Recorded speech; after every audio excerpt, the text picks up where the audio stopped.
Public inter college की online class में आप सभी का एक बार फिर से स्वागत। आज हम अध्ययन करेंगे क्लास 9 फिजिक्स न्यूमेरिकल पोर्शन। हमारा लगातार गतिमान है, जो गति की समीकरणों पर आधारित है।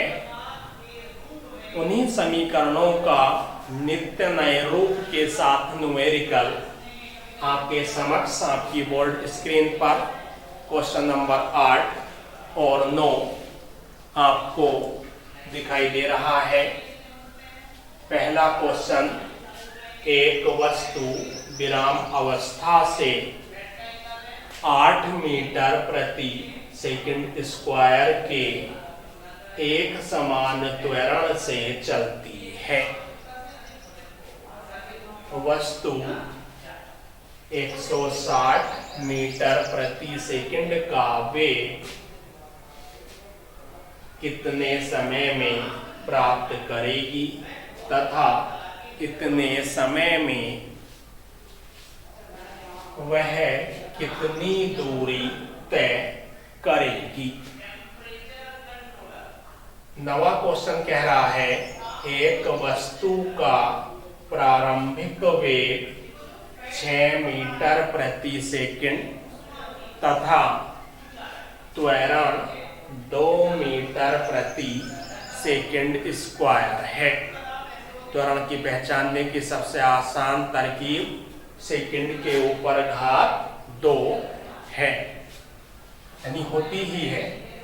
कितने समय बाद इसका वेग 20 यानी 20 मीटर प्रति सेकंड हो जाएगा।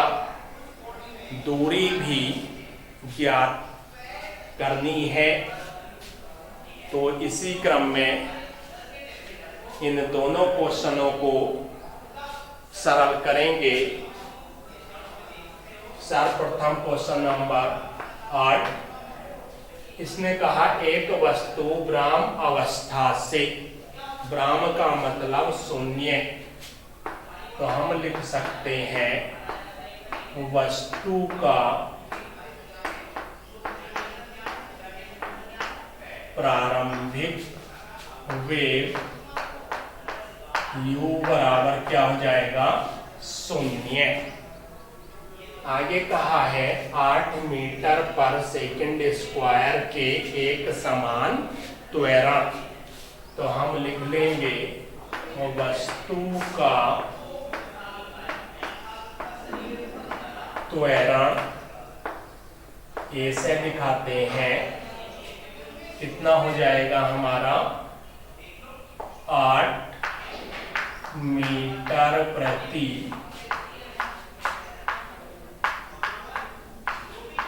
Second square. आगे कहा है वस्तु 160 मीटर प्रति सेकंड का वेग, तो पहला वेग तो 0 था, इसका अर्थ हुआ यह है हमारा अंतिम वेग है, तो हम यहां लिख लेंगे वस्तु का अंतिम वेग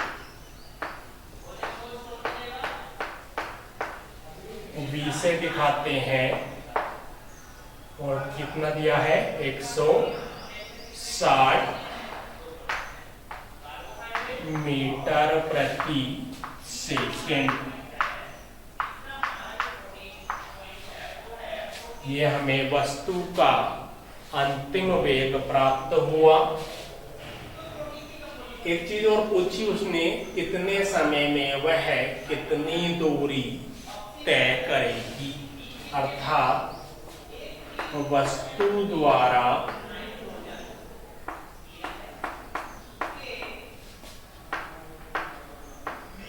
तय की गई दूरी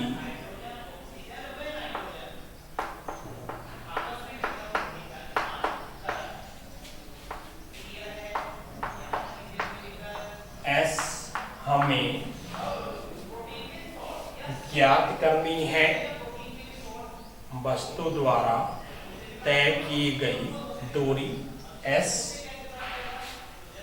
इतनी चीजें हैं हमारे पास u, v, a और s। ध्यान से देखें तो हमें एक चीज और ज्ञात करनी है इस सवाल में। समय वस्तु द्वारा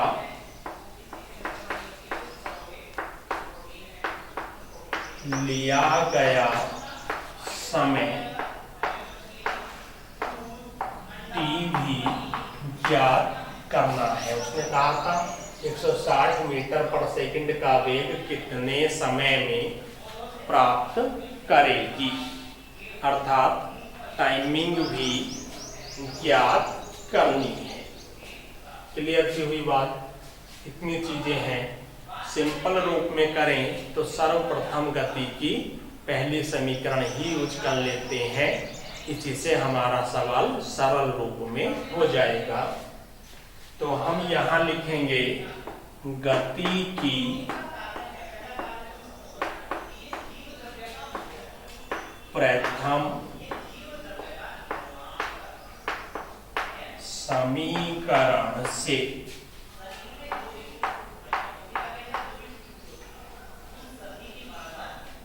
प्रथम समीकरण होती है v बराबर u प्लस a t। क्या होती है भाई? v बराबर u प्लस a t। बस इस इक्वेशन में मान लगा देते हैं तो v जो अंतिम वेग है इसका मान 160 दिया हुआ है, यहां आ जाएगा।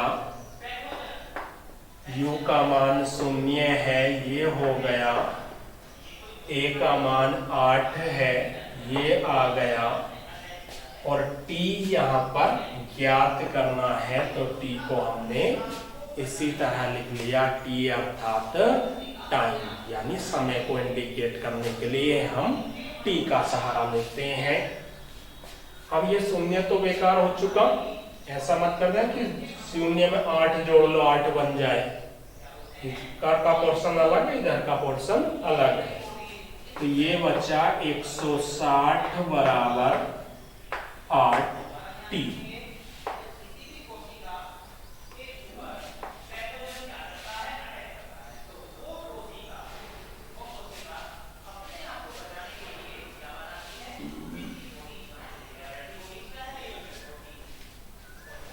अब t का मान ज्ञात करना है और t के साथ जो 8 दिखाई दे रहा है वह गुणा में है। t के साथ 8 गुणा में है, इधर भेजेंगे। किस में जाएगा भाई?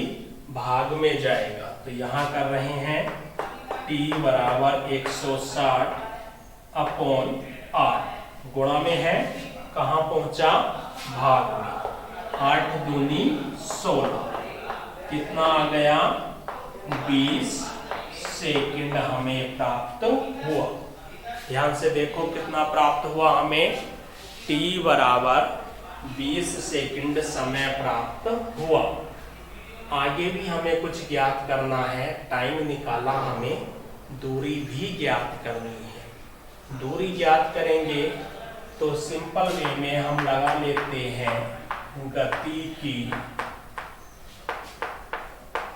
सेकंड समीकरण से।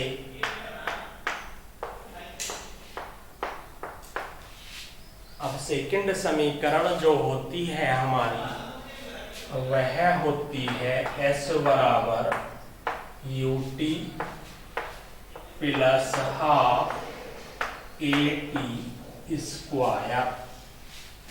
क्या होती है? s बराबर ut प्लस 1/2 at स्क्वायर। तो s ज्ञात कर रहे हैं हम। इस सवाल में u का मान ढूंढें तो हमें फटाफट प्राप्त हो जाएगा। क्या है भाई? u का मान 0 है, तो 0 लगा दिया गुणा t का मान हमें दिखाई दे रहा है, अभी हमने सोल्व करके ज्ञात किया है, कितना है 20 यानी 20 प्लस 1/2 a अर्थात त्वरण, और त्वरण भी हमें कहीं ना कहीं मिलेगा, कितना है 8 है। आगे दे रखा है t की घात 2, तो t हमारा 20 है, तो हो जाएगा 20 की घात 2 यानी 20 का स्क्वायर। आगे चलेंगे तो 0 की गुणा किसी में भी हो, सब कुछ 0 हो जाएगा। एक गलती अक्सर बालक करते हैं कि 2 से 20 को काट लेंगे, आसानी से कट रहा है ना कि 2 दहाई 20, बिल्कुल ऐसा नहीं करना, क्योंकि प्लस है बीच में, इधर का पोर्शन अलग हल करना है, इधर का पोर्शन अलग हल करना। तो 2 से 20 बिल्कुल नहीं काटना, इधर वालों को काट सकते हैं केवल, वो भी स्क्वायर खोलने के बाद में। तो 0 की गुणा 20 में करेंगे, क्या हो गया, सब कुछ 0 हो गया, प्लस 1/2 गुणा 8 गुणा 20 के ऊपर घात 2, तो ऐसे नहीं हो जाएगा कि 20 दूनी 40, ये नहीं होगा। क्या लिख सकते हैं हम इसको, 20 गुणा 20,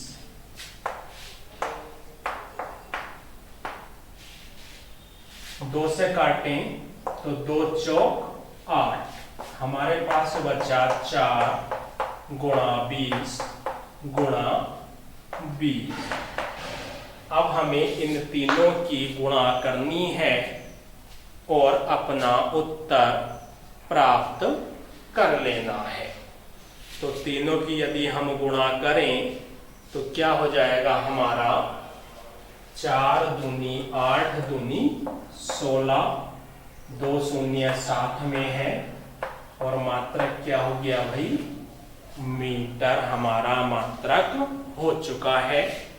इस तरह हमारा क्वेश्चन नंबर 8 भी कंप्लीट सॉल्व हो गया। अब आप नोट कर लीजिए, इसको रफ करेंगे, उसके बाद अगला क्वेश्चन नंबर 9 हम यहाँ देखेंगे।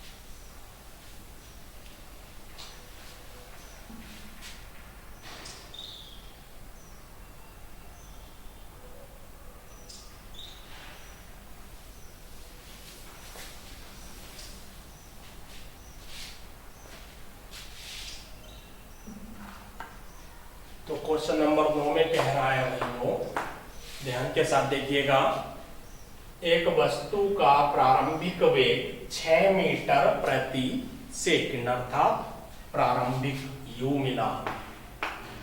लिख लेंगे वस्तु का प्रारंभिक वेग u बराबर 6 मीटर प्रति सेकंड। आगे कहा तथा त्वरण 2 मीटर प्रति सेकंड स्क्वायर है। तो यहां लिख लेंगे वस्तु का त्वरण a बराबर 2 मीटर प्रति सेकंड स्क्वायर।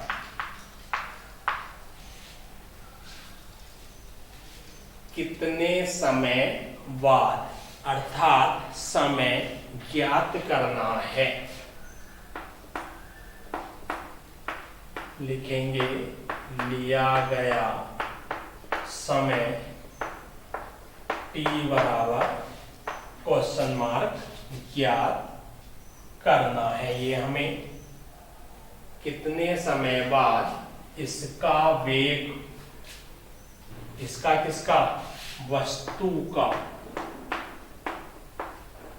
तो वस्तु का वेग,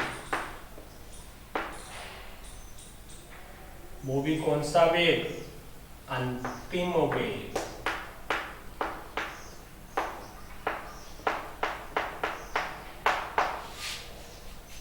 बीस मीटर प्रति सेकंड हो जाएगा। तो यहां मिल गया 20 मीटर प्रति सेकंड। आगे कहा दूरी भी ज्ञात कीजिए, किसकी, वस्तु द्वारा चली दूरी।